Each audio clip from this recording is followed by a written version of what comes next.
yung panggigisa natin, yung taba ng baboy. So, ito guys, ito yung taba ng baboy tsaka yung isaw. Ayan, anuhin natin. Palabatin natin ito ng mantika. Sabay na natin yung isaw niya kasi para matosta.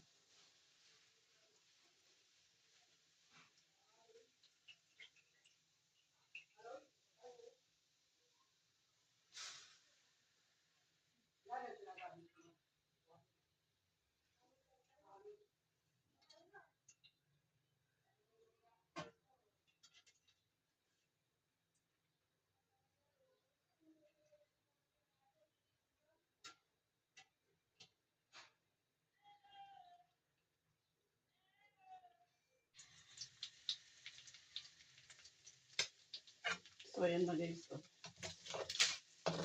Naglalabasan na yung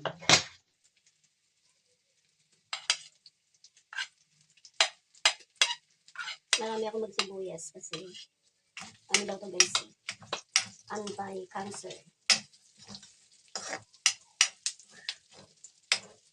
So, yan, igisan muna natin hanggang sa mag-isa yung... So, check natin. So, okay na to guys. Lagay na natin yung ano yata to heart ng baboy. O alam kung heart ba to. Sunod na natin.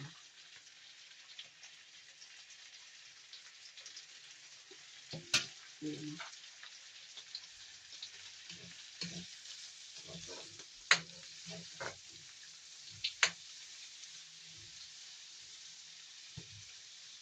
Okay.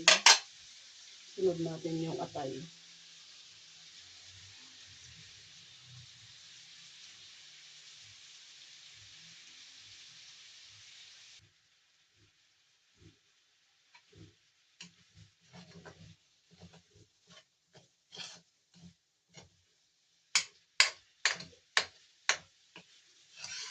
Haluin lang natin para balance yung pagkaluto. Ayan.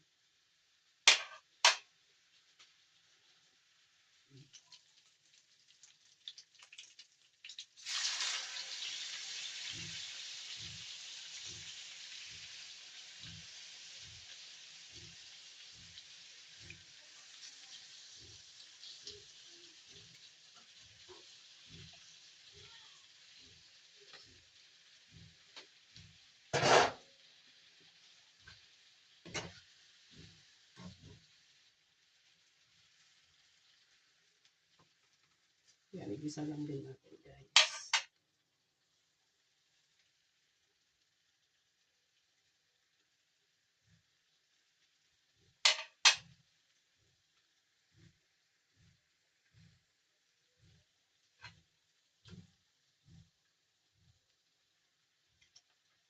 Yan, hayaan lang muna natin para mag-isa.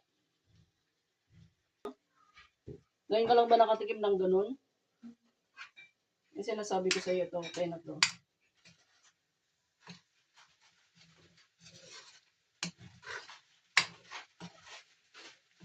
Ganun sa probinsya.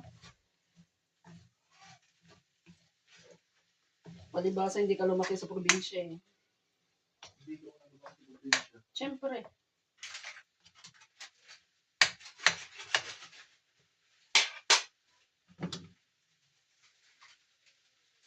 Ilagay na natin yung laman.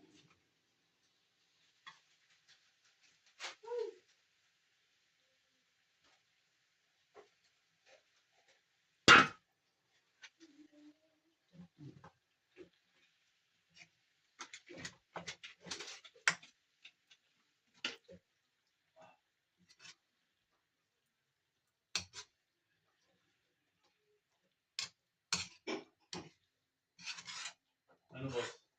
Balita? Balita? Oo. Ito, nagluluto. Luluto pa rin. Oo. Tagal to eh. Tagal? Oo. Mag-iwa pa lang. Tagal na. Gutom ka na ba? Uy, ay, ba't ilalagay? Bakit daw yung ano, yung sardinas daw kagabi, nilagyan ko daw ng mangga. Di ba pwede naman yun sa probinsya dati? No? Oo. Nagluto kasi, ay gumawa kasi ako guys ng ano, ng ensaladang mangga. Tapos nilagyan ko ng sardinas. Sabi ng anak ko, kaiba daw. Paniba sa ano, hindi lumaki sa probinsya. Kasi dati sa amin sa probinsya, ganun eh. Pag nasa bukid, kukuha kami ng mangga, lagyan namin ng kamatis, sibuyas, bagoong konti, tapos sardinas. So, na may ulam na. Diba? Ganun sa probinsya dati. Sa akin, naranasan ko yun.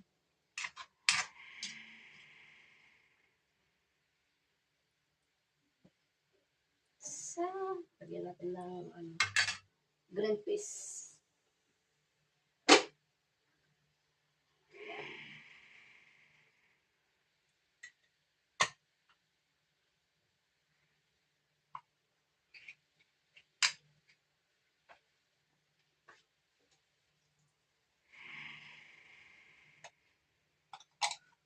Ayan. Green peas.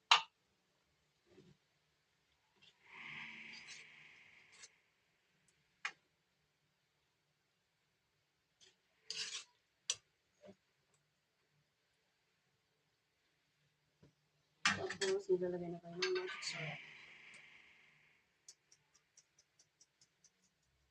Ay, paminta pala to. Paminta pala to, guys. Ayan, magic syrup.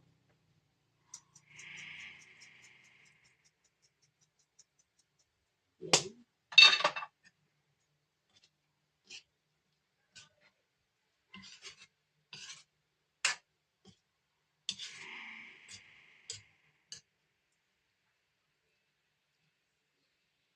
Tapos, maglagay na tayo ng toyo.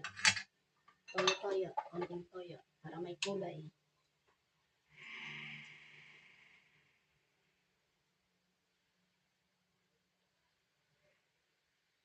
Yan. Tapos, maglalagay tayo ng konting sabaw para mapalambot yung ating baboy. Tapos, ayan, pakukuluan na natin. Tapos, lalagay na natin mamaya yung gulay. Yung bell pepper, tsaka yung carrots. Yun naman, ano, pwedeng half cook lang kasi, ano, mas masarap ang gulay pag half cook. So, maglalagay tayo ng konting tubig. Yan. Para mapalambot natin konti yung ating baboy.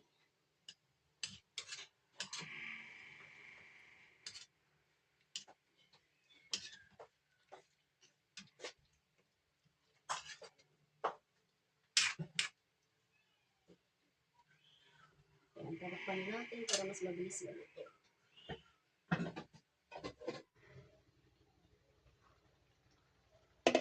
Check natin ulit. Ayan.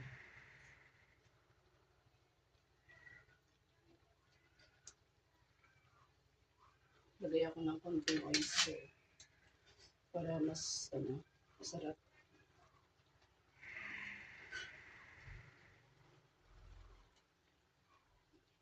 Ayan.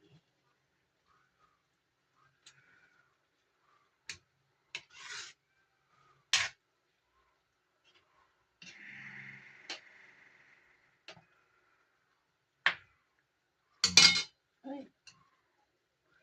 Careless.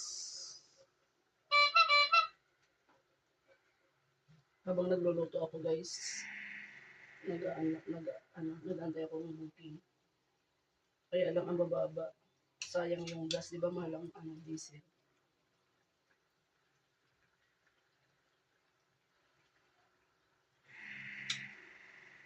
Yan, okay na. Ito, bukawi, kabuyaw. Tuwan lang. Lagyan ako ng konting toyo pala.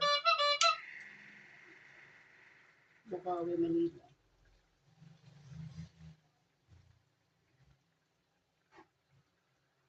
Tapos, paminta. Mahilig ako ng paminta.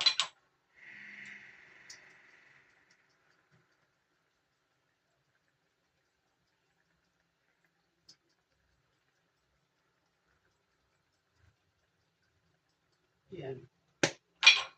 Nalagay ko na yung carrots. Carrots tsaka bell pepper. Tapos maglalagay ako ng siling labuyo para may yan.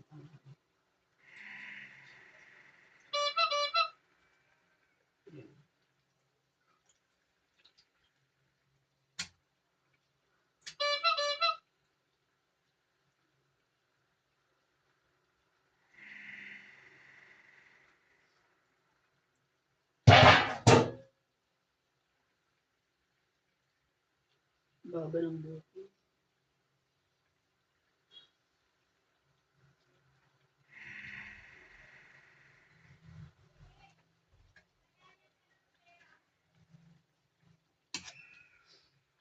Ayan. So ito, patuyuan natin konti. Okay na. Kasi natimplahan na. Gusto kasi nila ito, may konting sabaw, mga alaga ko. Pero pag doon sa probinsya, tuyo yung ganito nila. So, lalagay ko na tong sili. Para may konting anghang. Para hindi tayo kaagad maumay. Diba? Ayan. So, takpan na natin. Para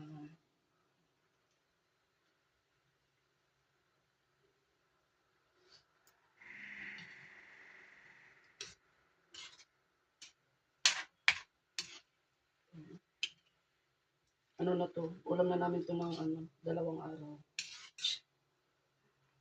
Diba? Hirap ng buhay ngayon guys eh. Kaya kailangan magtipid. Mahal ang gas, mahal ang gasol. So, kailangan pag nagluto tayo. So, yan, okay na to guys. Oops. Luto na naman ang ulam.